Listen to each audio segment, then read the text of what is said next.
future projects by visiting www.muslimcentral.com/donate. بالله من شرور أنفسنا ومن سيئات أعمالنا من يهده الله فلا مضل له ومن يضلل فلا هادي له أشهد أن لا إله إلا الله وحده لا شريك له وأشهد أن محمدا عبده ورسوله. أما بعد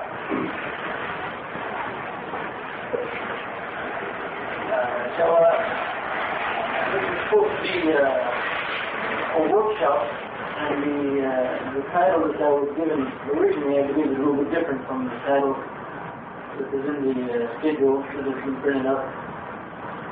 The title I was given that, inshallah, and the topic we'll discuss deals with the rights of the husbands and the wives in Islamic marriage. Well, I'm sure also, as you're familiar with, this is supposed to be a workshop. A workshop is different from a lecture, somehow.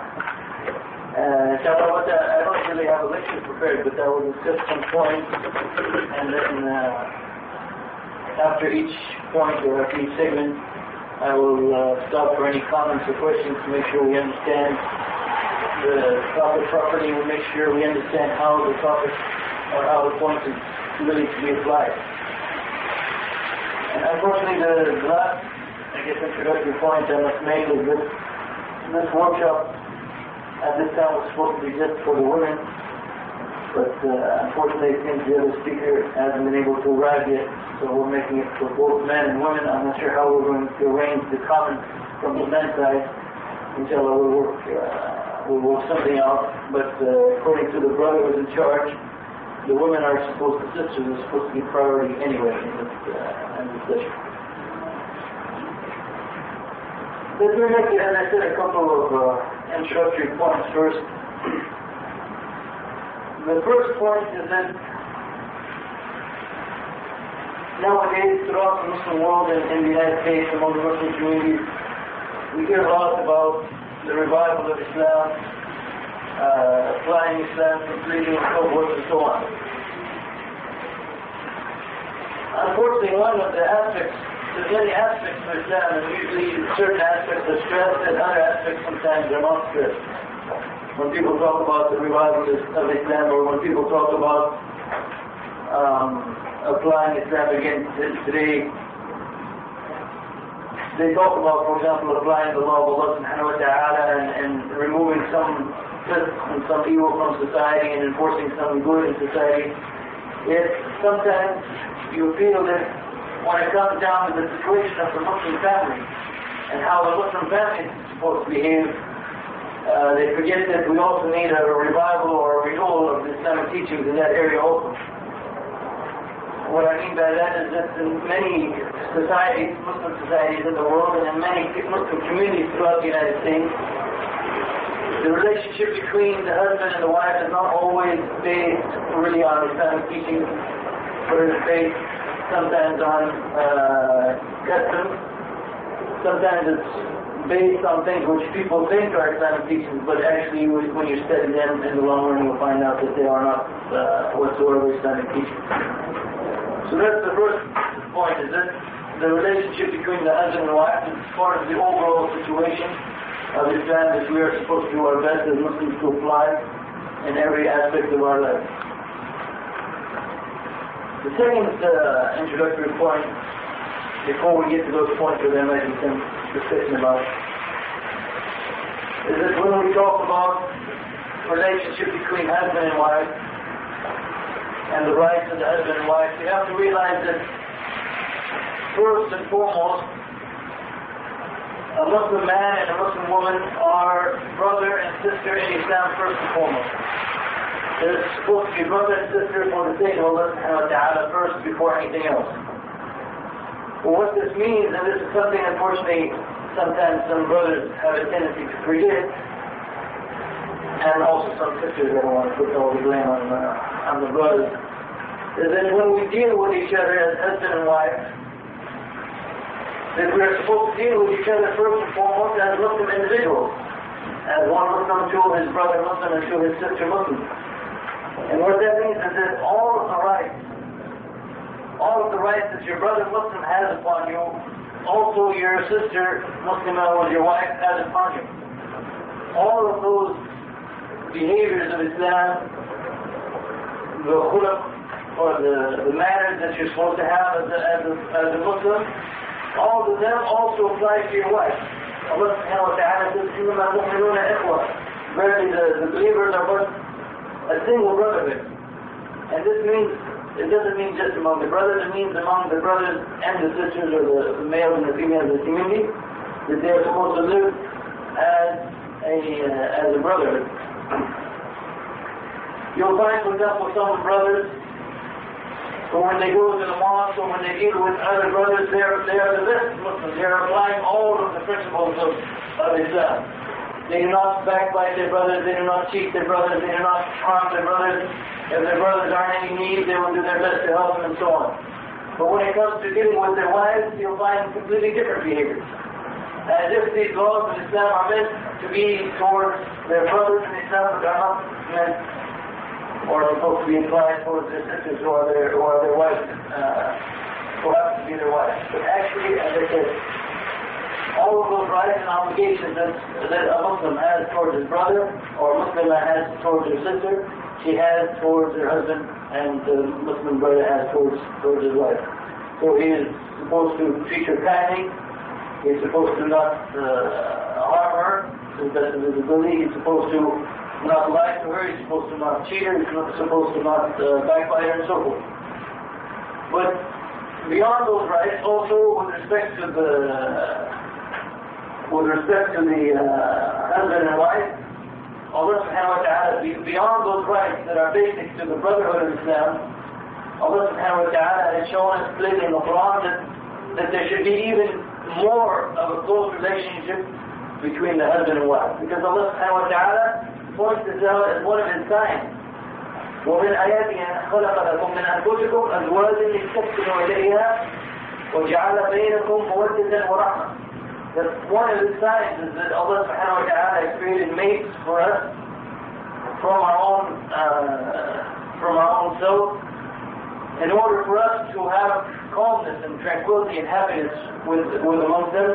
And Allah subhanahu wa ta'ala continues by saying, and He has put love and mercy between you. So besides the Muslim, for example, since I'm dealing with both men and women here at the same time, some of my sentences might come on strange. Anything I say towards the men applies equally towards the women.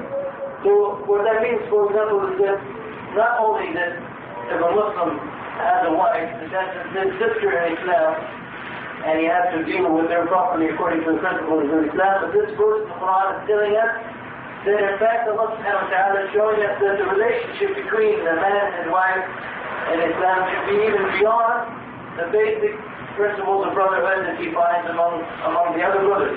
That Allah subhanahu wa ta'ala is one of the signs that He has created a special kind of bond between the husband and wife, in which each spouse finds comfort in the other, and Allah subhanahu wa ta'ala has made between them love and mercy.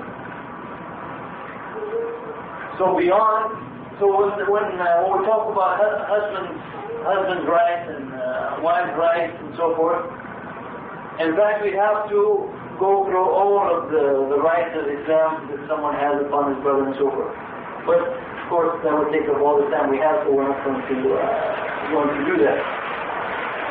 There will be another topic about the khulq, or the behavior that a Muslim is supposed to have, and that behavior, as I said, should be towards her, or towards his wife also. Well, many hadiths of the Prophet ﷺ show us how important is the behavior towards one's wife. And inshallah at the end we'll also discuss one hadith of the Prophet ﷺ, if I remember, that show how important is the proper relationship or the proper behavior of a wife towards her husband. And that's the hadith of the Prophet ﷺ, in which he said, خيركم خيركم لأهله, that the best of you is the one who is best to his wife. The best of you is the one who is best to his wife. What that means actually is it a sign of a Muslim being a good Muslim and the best Muslim? One of the signs is how he treats his wife.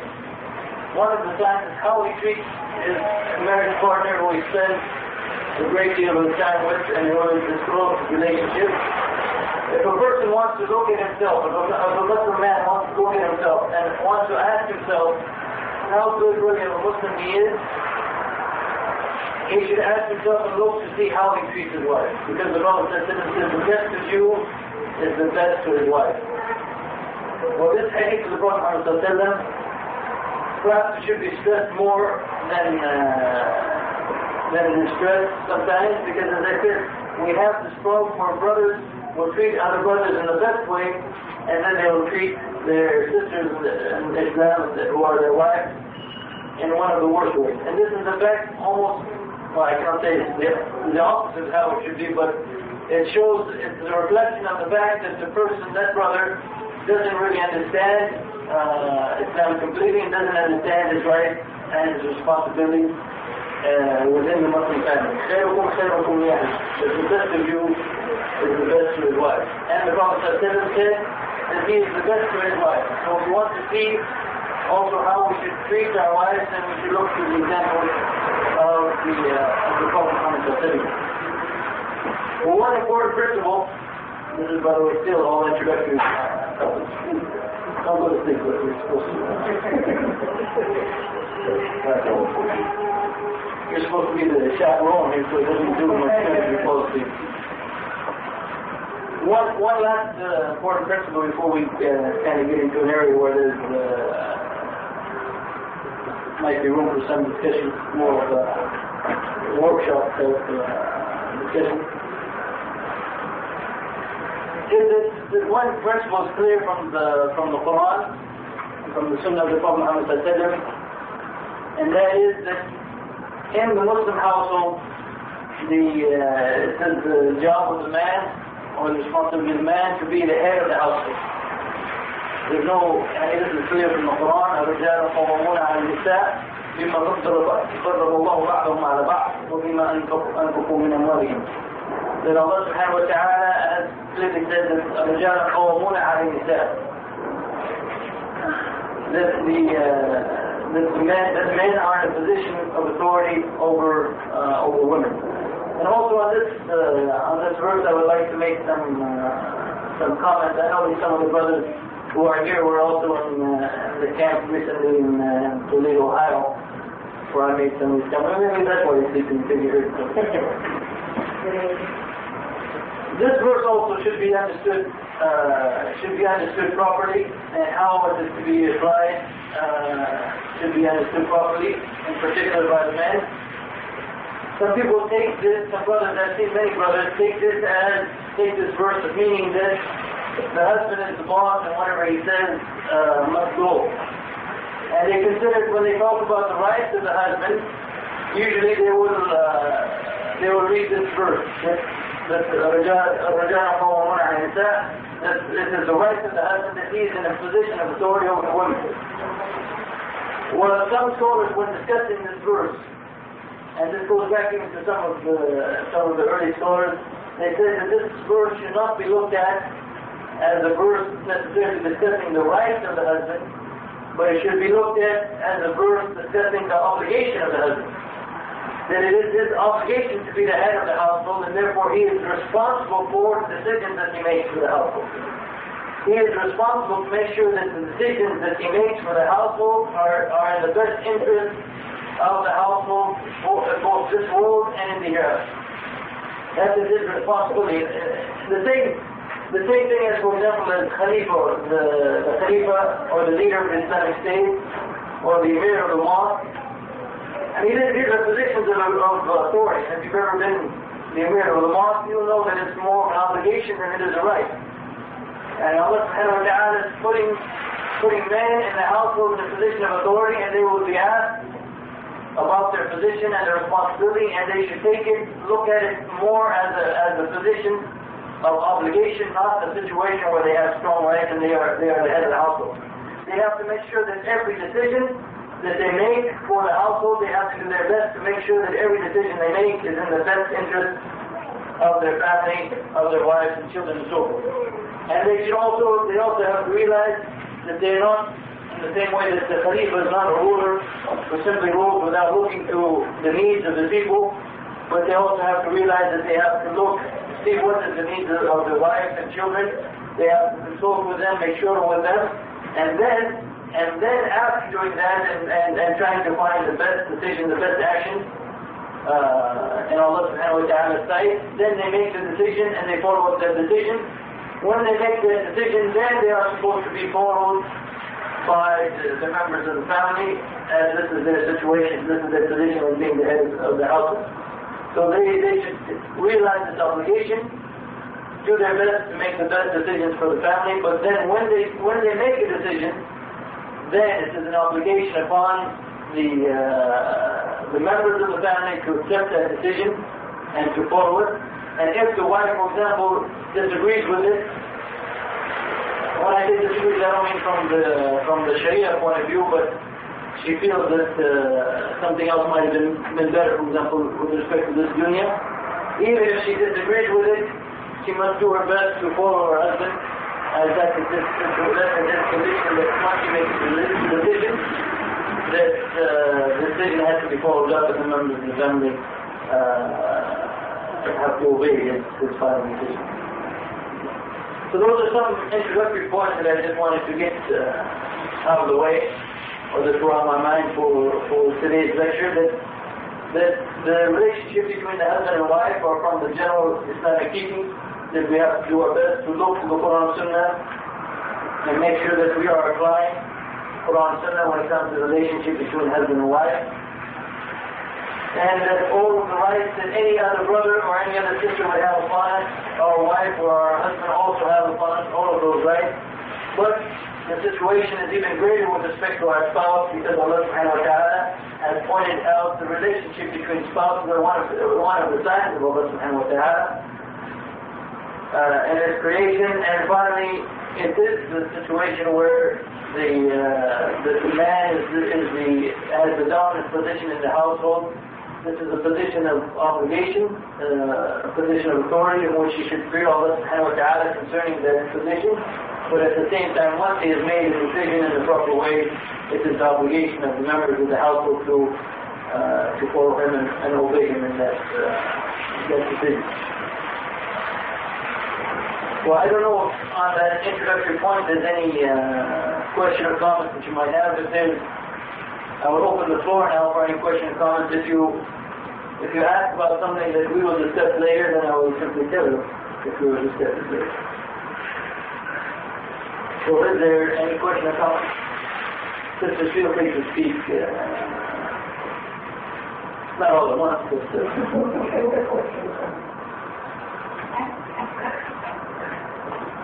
should I assume there's no question or comment? Yeah. And the brothers, I guess you can fax your comments.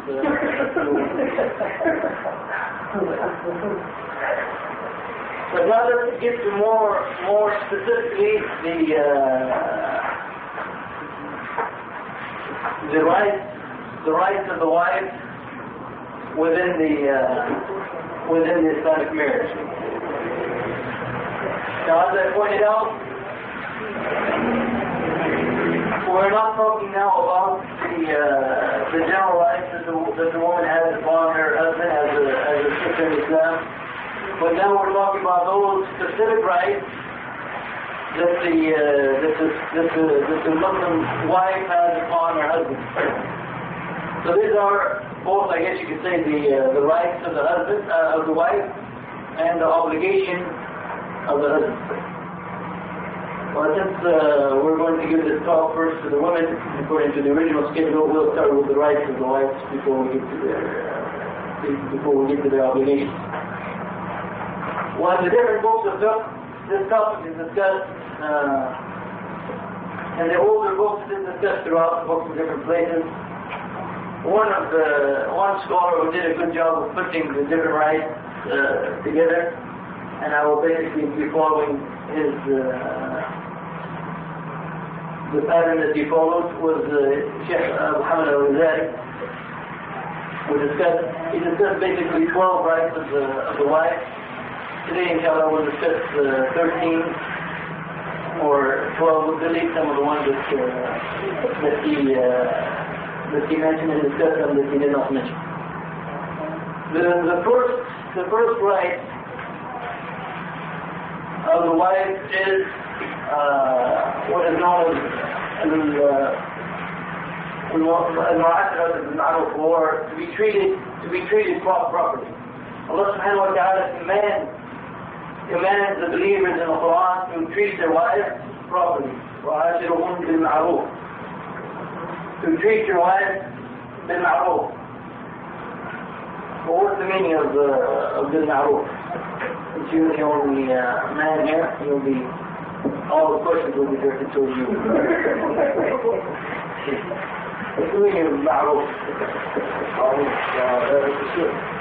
Bil-ma'ruf in general means that which is good, that which is known in society, known by the individuals to be something good.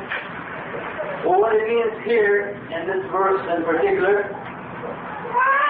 is that the Muslim husband, as I said, has an even further obligation towards his wife to treat her in a kind and good manner. Now, the exact limits of ma'ruf, the exact limits of how the husband is supposed to treat the wife, this will be determined according to environment and custom.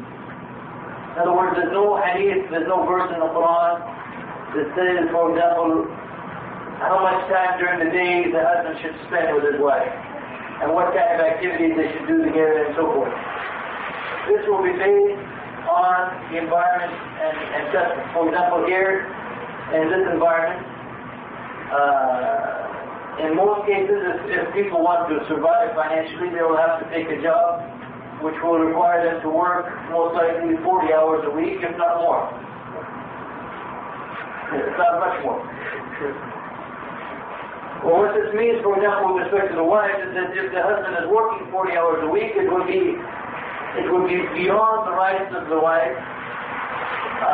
It would not be unfair of the wife to ask the husband, for example, to spend also those 40 hours a day with him. I mean, this would be beyond the ma'ruf. This would be beyond actually what is the right of the wife.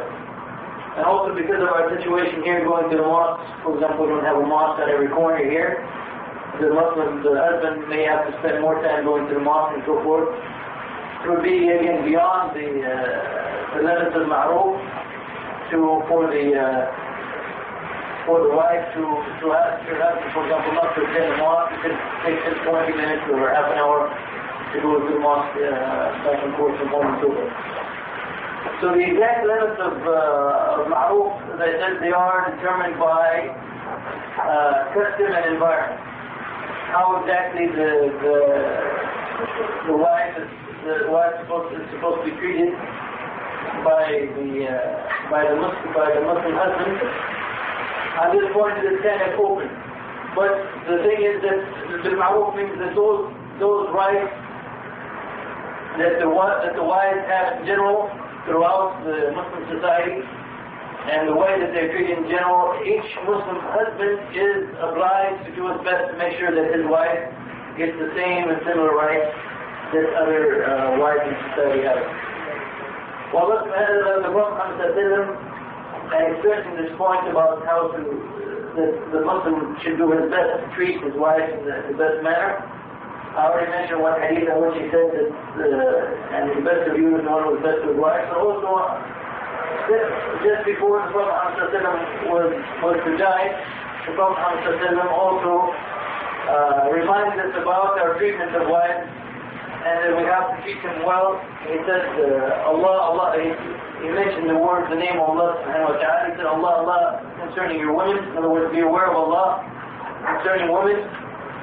That they have taken them in your custody by a trust from Allah subhanahu wa ta'ala, and you have to do your best to treat them properly.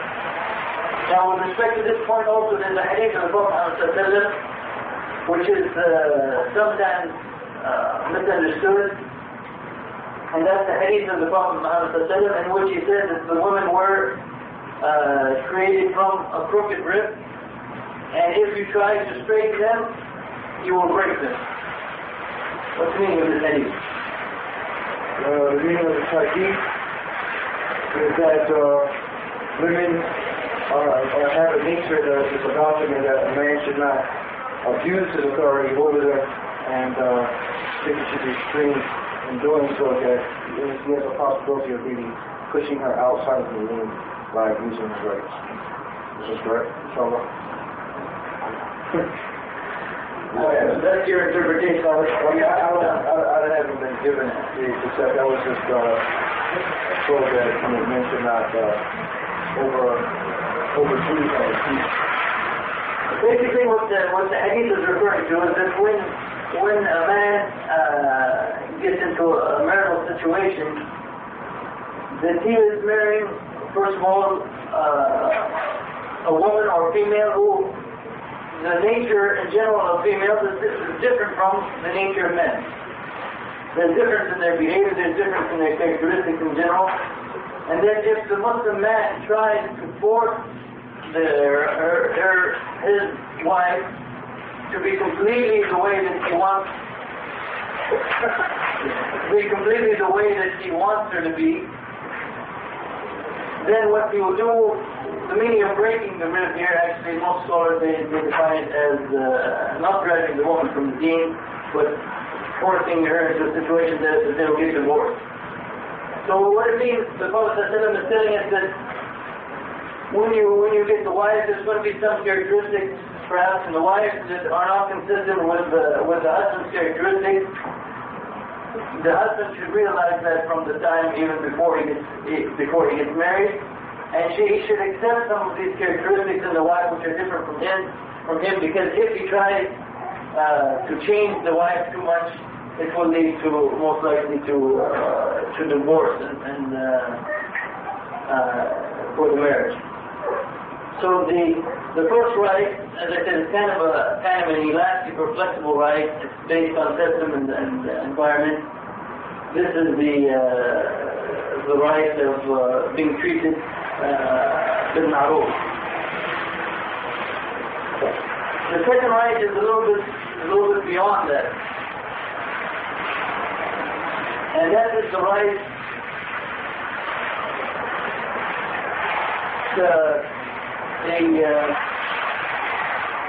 the Muslim wife has the right to الزائدة. I don't know exactly how to translate that, but what that means basically is that when the Muslim man is with his wife, it is his responsibility or his duty to try to do things that will make his wife happy. What I mean by happy is in this sense is that he should not be serious all the time. He should not have a kind of nature where the wife gets no joy out of him. As soon as he comes in, as soon as he comes home, he is either in a serious mood. He's never playful with his wife. It was the Sunnah of the Prophet ﷺ that when he used to be with his wife alone, he used to be joyful or playful with them according to their nature. Now, some of his wives are more mature, so he was less so with them, and some of his wives were younger, like Aisha, and therefore he used to be more playful with her. But the point is that it is the Sunnah of the Prophet ﷺ, and some scholars include it as one of the rights of the wife, that the Muslim husband should try to bring some joy into his wife's life by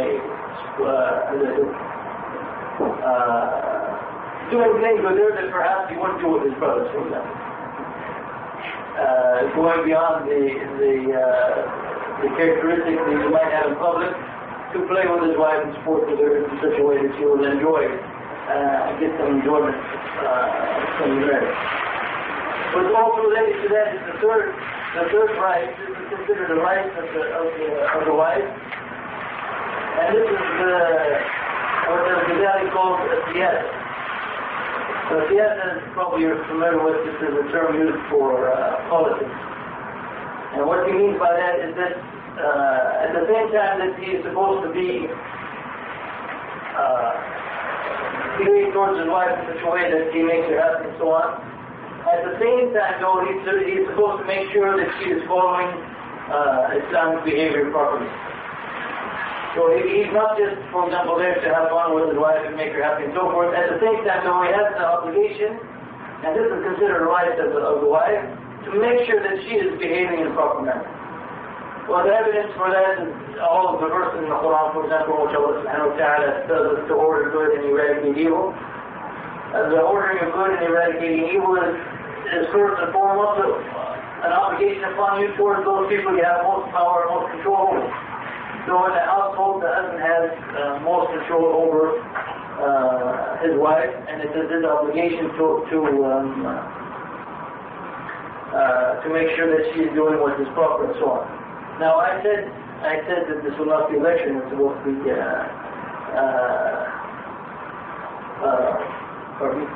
work. Yeah, I think people are not working yet. So far now I've discussed three points, three of the rights of being treated in ma'ruf, and also the dawah, and also the qiyad. Those are three of the 11 or 10 or 12, whatever we might discuss. Are there any comments or questions about these three that we've discussed so far? I hope there's some comments.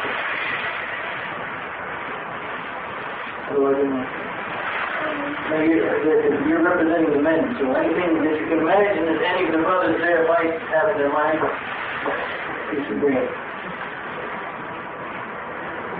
Any comments, questions? Yes, one question. Special delivery comment. Yes. And you mentioned on this as it's a much more peaceful group so far than some of the communities I think. You mentioned that the third right was the right to be political, right? Yes, imply that you have to get law in the household, right? Mm-hmm. And make sure that your wife practices Islam. Mm-hmm. What do you, how about in the case when your wife is not Muslim?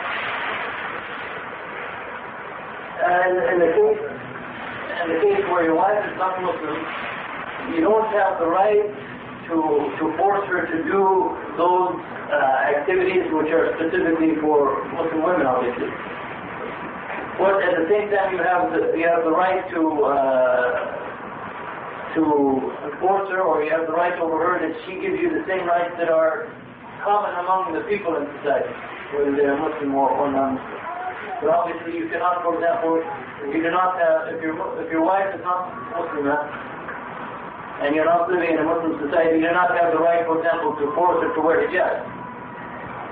And you don't have that right. But you have the right to force her to dress decently in the manner that a woman or a wife is supposed to behave in society. But unfortunately, of course, societies are changing, as the brother was describing to me in Philadelphia on the way over here. Fortunately, out west we're a little bit behind. We haven't gotten to some of the points that you mentioned. In a situation like this, in a society like this, and actually this might be one of the many arguments. Well, actually, maybe that's what we should discuss first. Is it allowed for a Muslim man to marry a non-Muslim woman? That's the point. But yeah, however, the Quran that is allowed for Muslim man to marry from amongst the people of the book. The brother gave the standard answer.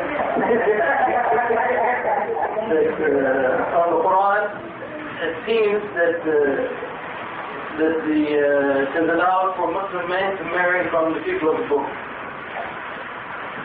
Now, we wanted to get into another lecture about principles of tafsir and how to interpret the Quran. One of the principles of tafsir is that the statements of the Sahaba, how the Sahaba interpret the Quran, is considered hujjah, proof in many matters, or an authority in many matters. And you'll find that among the Sahaba, the way they interpreted this verse is that it's not talking about the non-Muslim women in general. the Jewish and Christian women in general. This is talking specifically about Ahl al-Dhimma. Ahl al-Dhimma. Who is Ahl al-Dhimma? Sorry, you're perfect so far, so don't miss this. The Ahl al-Dhimma are the non-Muslim citizens of the Muslim state. In other words, they are the non-Muslim women, the Jewish and Christian women, who are under the authority of the Islamic State.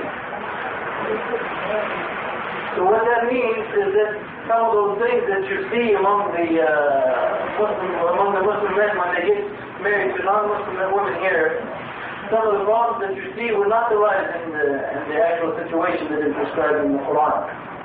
For example, in a Muslim state, the right, in general, the right of custody of children goes to whom?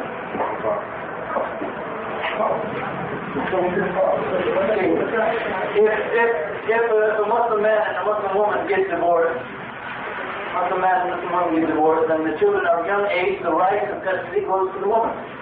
Okay? But in the Islamic state, if the wife is not a Muslim woman, she does not get the right of custody, because the right of the child to be brought up as a Muslim takes precedence over that right. But when Muslim men marry non-Muslim women here in this society, for example, or in non-Muslim society, there's no law, there's no state authority making sure that something like that is being implemented. Well, this commentary by the Sahaba, by different Sahaba, including Ibn Abbas and others, and some of these principles found in Islamic book have led many to conclude, and I believe Allah, this is the correct conclusion, that when Allah subhanahu wa ta'ala is giving permission for Muslim men to marry Jewish and Christian women, they are talking about Jewish and Christian women from Ahl al-Dhimma. They are not talking about a situation like what we have here in the United States.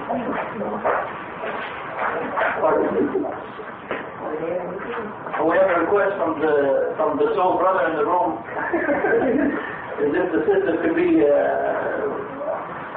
little bit quieter during the discussion. If you have any comments, feel free to make some comments. Yes, go ahead. Let me ask one of the. I cannot see, by the way, without my glasses before I take it off. So let me ask you among yourselves to choose one sister to run the show, so to speak. If you have a question or comment, she will point to you. So I think there's a comment now. Okay, the question I have is right.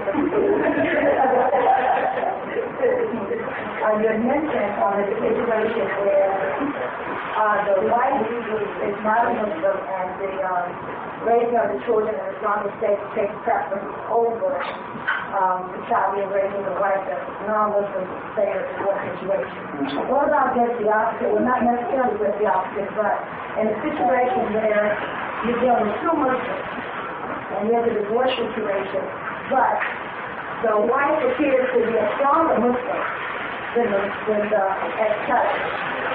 And Islamic law states that appear to be. Supposedly the husband gets the children, those daughter and son have certain names. Or it's a matter of choice. It's not automatically good. Okay, but in a case where the wife appears to be the stronger Muslim of the two, would that still take precedence, or how would that situation be dealt with? I don't think, if we're talking about a situation, and I guess for the brothers, I guess they should kind of repeat the question. The question is, suppose there's a divorce between a Muslim man and a Muslim woman, and the woman is stronger in Islam, then at the age of puberty, for example, should the children go over to the father if they so choose or not? It depends on what you mean by stronger in Islam. If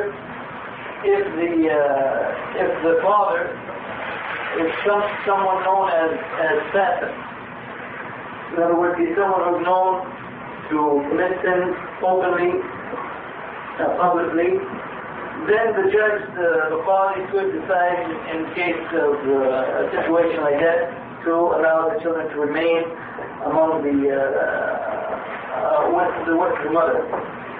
But that's a situation where the person is fast. Well, fasting, as I said, is a situation where he is openly known to disobey Allah subhanahu wa ta'ala. But if you're just talking about a situation where the sister seems more pious than the man, that by itself will not be sufficient. Can I comment some more? Sure. Okay. Sure. There's a situation possibly there, for example, in regards to the hijab.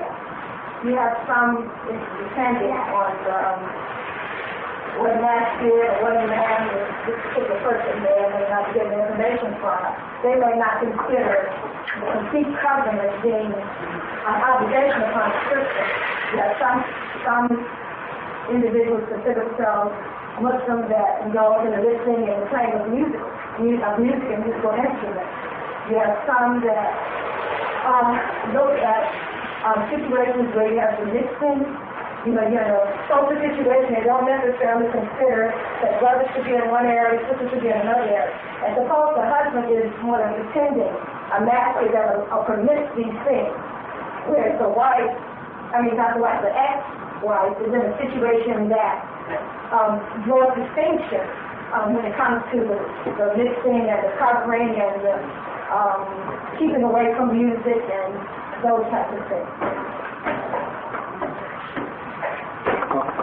It's my turn now. That's a good question. I'm trying to think of how to phrase it quickly for the brothers. The sister is asking about a situation where, for example, the ex-wife attends the mosque. It's something more strict in applying Islam, for example, with respect to hijab and not listening to music and not mixing between men and women. And the husband is attending a mosque where all of these things are allowed. Now, when you say the husband is attending a mosque like that, do you mean that the husband agrees with those things, or he just happens to be in a situation where he attends those mosques? In so many ways he agrees because he also participates in situations like that away from the mosque. If it is a situation where an action is just clearly a disobedience to Allah subhanahu wa ta'ala. And what we mean by that is that there's some action and someone could argue that there's a different opinion about it. And I'm sure you've all heard that argument. That there's a different opinion about certain things. For example, let's say mixing between men and women. Some people argue, and there's a lot of speakers that travel throughout the United States that say there's not really much harm in it and so forth and so on. If the ruling is something that has a very weak evidence, that is clear from the Sharia, that opinion has a very weak evidence that is in general rejected by the fuqaha, by the jurists, then that action is still considered unacceptable. So in other words, what I'm saying is we have to distinguish between two types of actions, two types of differences. One is where the husband, for example, might be following one thing and the wife is following something else. And both of those actions have strong evidence for them. One is stronger than the other, for sure. There's no question about that. In the Sharia, everything will be one is stronger than the other, and the one who is a real scholar will be able to distinguish without any doubt that this is correct and the other one is wrong. But if there's a situation where there's two opinions, the wife is following one and the husband is following the other, but both of them have some strong evidence for it. In other words, the evidence for it has some basis in the Sharia. In that case, neither action should be considered fisq or should be considered an outright disobedience to Allah subhanahu wa ta'ala. As opposed to a situation where the husband and wife are following different opinions, and one has a strong evidence for it and the other has an evidence which is unacceptable by the Sharia, it's not a strong evidence, or it is completely dominated by the evidence of the other point of view. In this case, there's no excuse for following the weak opinion. In this case, there's no excuse for following the weak opinion, and the one who follows that weak opinion can still be considered an Islamic law as bad. For example, if you study the history of fiqh, you will find many weak opinions given by every alim, as they said, has some slip-up or some mistake. And as some of the scholars said, if you follow the mistakes of the ulama, you will almost be outside of Islam. And you will be taking riba based on some fatwa, some kufa. You'll be drinking nabid, which is actually alcoholic drink, based on some fatwa from Iran. you'll be making those workout based on some fatwas from Malaysia and so forth. If you follow all these mistaken opinions, it will be actually more than that. It will be almost outside Islam. So the situation is where there's no real strong basis for that opinion, then that opinion is to be rejected, and the one who follows it can still be considered as committing sin. And probably, Allah, I would say that, for example, with respect to music, you take 3 examples. Let's take the example of music. There's absolutely no evidence whatsoever for the permissibility of music.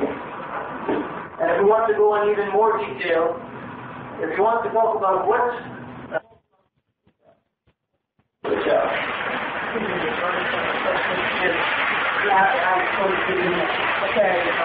what if the wife is non-practicing Muslimah, does she still retain the right to custody